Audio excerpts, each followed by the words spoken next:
उपरांत भारत रत्न से सम्मानित होने वाले चौधरी चरण सिंह देश के 5वें प्रधानमंत्री थे, जिन्हें किसानों का सबसे बड़ा नेता कहा जाता है। 1978 में सरकार से टकराने के लिए किसानों का हजूम लेकर कड़ाके की ठंड में दिल्ली के बोट क्लब पर जा पहुंचे थे।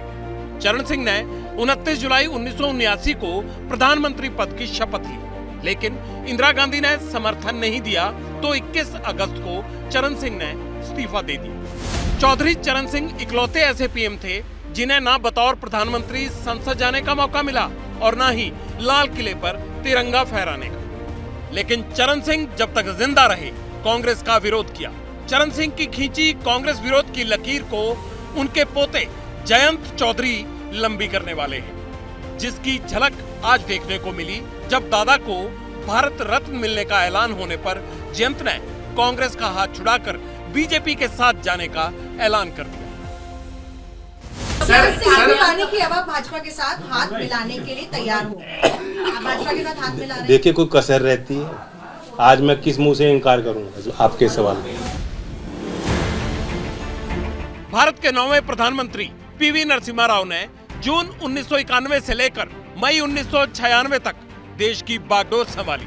राव सरकार ने ही 90 के दशक में देश की बीमार अर्थव्यवस्था में नई जान फूंकी थी, जिसकी तारीफ मोदी सरकार भी करती है। नरसिम्हा राव ने ही अपने शासनकाल में भारत की विदेश नीति का विस्तार किया और उग्रवाद से जूझते पंजाब में राव सरकार के दौर में ही शांति स्थापित हुई। इस साल भारत रत्न पाने वालों में लाल कृष्ण आडवाणी भी शामिल हैं। बीजेपी के संस्थापकों में से एक हैं। राम मंदिर आंदोलन से देश भर में पहचान बनाई आडवाणी ने राजनीति में हाशिए पर पड़ी बीजेपी को सत्ता की सीढ़ियों तक पहुंचाने में अहम भूमिका निभाई। आडवाणी अटल बिहारी वाजपेयी की सरकार में उप प्रधानमंत्री थे।